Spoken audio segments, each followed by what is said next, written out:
The Man Next to You. Original stories of ordinary people in extraordinary hours. The ones history forgets to name. Season 2, The Long Road Down. Episode 1, Bugles in the Snow.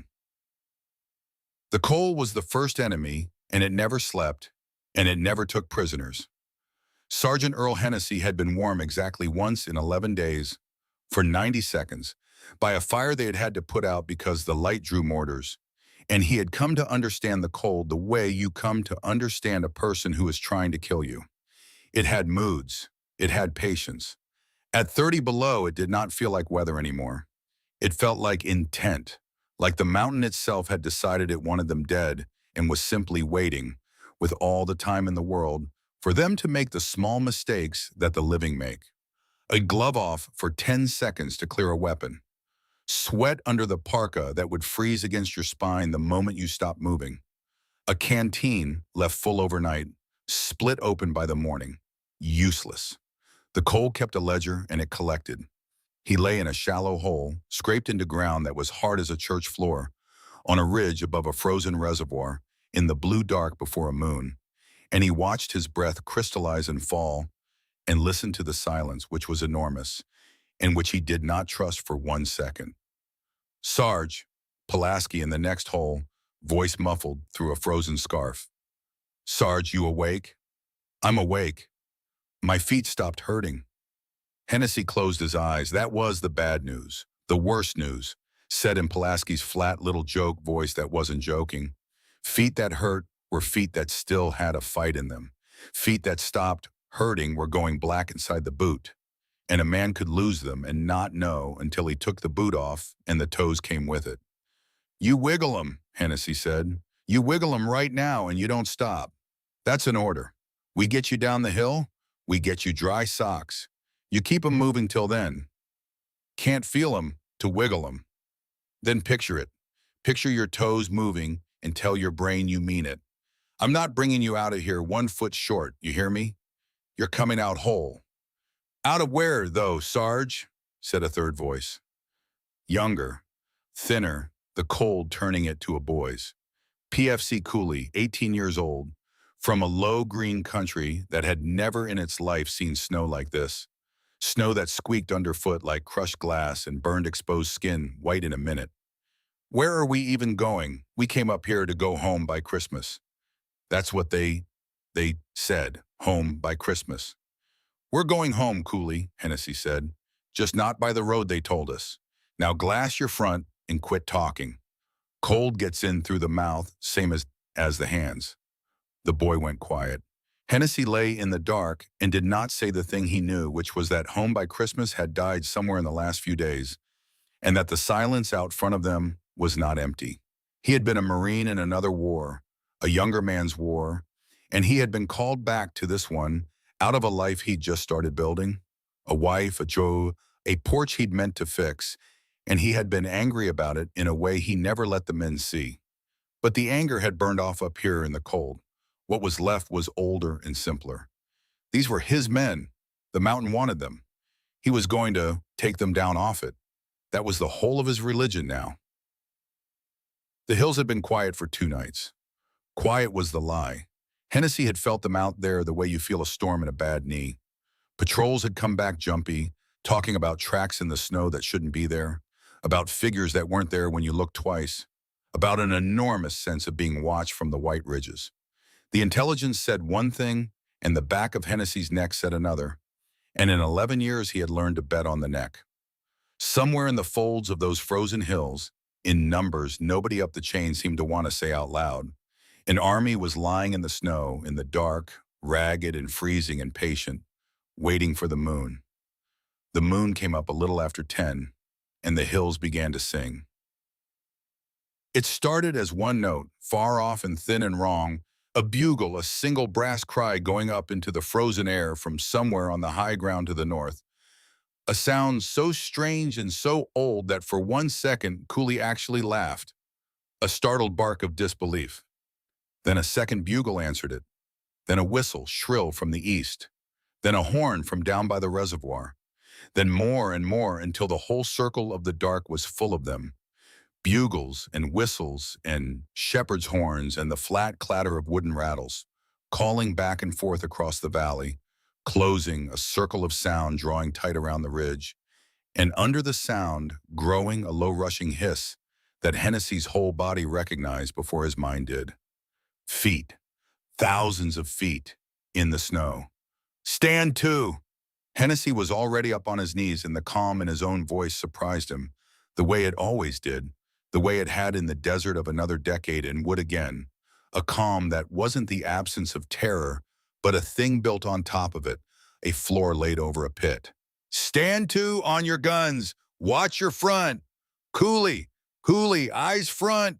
Pick your sector! You do not fire till you see them, you hear me?" "I hear you, Sarge." The boy's voice cracked clean down the middle, and he found it again. "I hear you." "Pulaski, that BR better." "Bolts froze, Sarge." Flat. Terrible. Pulaski was working the action of the automatic rifle with both ruined hands, and it would not move. The oil had congealed in the cold glue the way Hennessy had warned them, the way the mountain wanted. "She's froze solid. She won't—" "Work it, work it. Piss on it if you have to," Hennessy snapped. And he meant it literally. It was a real and desperate trick men used up here, the only warm thing a man carried. "Get her warm, get her moving. I need that gun, Pulaski. The squad needs that gun." And then the moon cleared the ridge and laid its hard blue light across the snow, and Hennessy saw them, and for one heartbeat even he could not breathe. The whole white slope below them was moving. Not a line, not a wave. The entire mountainside, the snow itself, seemed to be flowing uphill toward them. Men, more men than the eye could organize into a number, padded shapes in quilted uniforms the color of the dirty snow, coming up out of the folds of the ground where they'd lain freezing and silent for God knew how long, coming on at a steady trot to the sound of the bugles. So many that the first thought in Hennessy's stunned animal brain was not enemy, but simply too many. There are too many. The world has too many people in it. "Hold," he heard himself say low to no one, to all of them. "Hold, hold, let him come. Pick your man. Hold." The next hours had no shape, and Hennessy never tried to give them one afterward. There were things that surfaced. There was Pulaski's bar finally coughing to life. He never asked how. He never wanted to know how. And its bark steadying the whole line the way the right sound at the right moment can hold men together better than any order. There was the cold even in the middle of it, impossible, obscene, his trigger fingers so numb he had to look to be sure it was pulling. There were grenades that didn't go off because the fuses had frozen, and weapons that fired once and jammed, and the awful intimacy when the line was reached and it became, in places, a thing of rifle butts and entrenching tools and hands. Men killing each other in the blue snow without heat or hatred. Just the terrible animal arithmetic of you or me, you or me. And there was the enemy themselves, close up. And this was the thing that lodged in Hennessy and never left. The thing he would carry the way another man in another war would carry a boy with a leaflet. They were freezing. They were ragged. Some of them came up the hill in canvas shoes, in the 30 below dark with no gloves, their hands locked white around their rifles. Some of them, he saw, were so far gone with cold that they came on stiff and slow and strange. Men the mountain had already half killed before the battle ever reached them, thrown up the slope by the thousands because numbers were the only warmth their side had. He killed them because they were trying to kill his men, and some buried part of him grieved them even as he did it. These freezing boys from some far valley, somebody's coolie, fed into the same meat grinder of cold and brass and moonlight. The mountain didn't care whose side you were on. The mountain wanted everyone. Toward the gray edge of morning, the bugles fell silent, one by one, the way they'd begun, and the slope below went still, and the cold came back into the foreground as the loudest thing in the world. Hennessy came up out of his hole on legs that didn't work right and looked at what was left. The ridge had held, barely. The snow below was no longer white. His squad, he counted. his heart in his throat through every name. His squad was alive. Pulaski sat slumped over the steaming barrel of the BR like it was a stove, alive, swearing softly and continuously, which meant alive. And Cooley, the boy was sitting in his hole, his rifle across his knees, staring down the slope at the cost of the night with an expression that wasn't there yesterday and would never fully leave. 18 years old, home by Christmas. He looked up at Hennessy, and his lips were cracked and blue, and what he said came out very small and very steady. "They're going to come back. Tonight, aren't they?" "Yeah," Hennessy said. There was no point lying to him. The boy had crossed into the country where you don't lie to each other. "Tonight and the night after. We're surrounded, son. All the way around. The whole division." Cooley took that in. The old Cooley, the one from 2 days ago, would have come apart. This new one, the one the night had made, just nodded, slow, and looked down at his own boots. "So what do we do, Sarge?" And Hennessy felt the things settle into him that would carry him and all of them men on the long road to come. The thing that was the whole point, the only point, the floor laid over the pit. "We go home," he said, "same as always, just not the way they told us. They've got us surrounded, which means the bad guys are in every direction, which means," and here, God help him, he felt the corner of his frozen mouth pull into something almost like a grin, the grim joke that would become the marching song of the whole trapped division. "Which means we're not retreating, Cooley. Wherever we go, we'll be attacking. We're just going to attack in the direction of the sea." Pulaski, by the gun, let out a sound that was half a laugh and half a cough of blood-warm steam.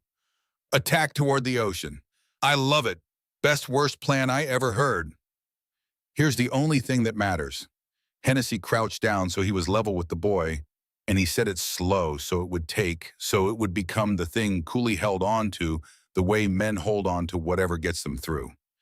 "It's going to be cold like you never imagined, and it's going to be a long way, and they're going to be on us the whole road down, and we are going to bring everybody out. You hear me? Everybody. The walking and the hurt, and the ones we lose. We don't leave a single man on this mountain for the cold to keep. Walking, carried, or frozen, every one of us goes home. That's the deal. That's the only deal there is up here." "Everybody out," Cooley repeated. His breath crystallized and fell. "Everybody out." Hennessy straightened and turned his cracked face south toward the long frozen miles, toward a single road he couldn't see yet and a sea a world away.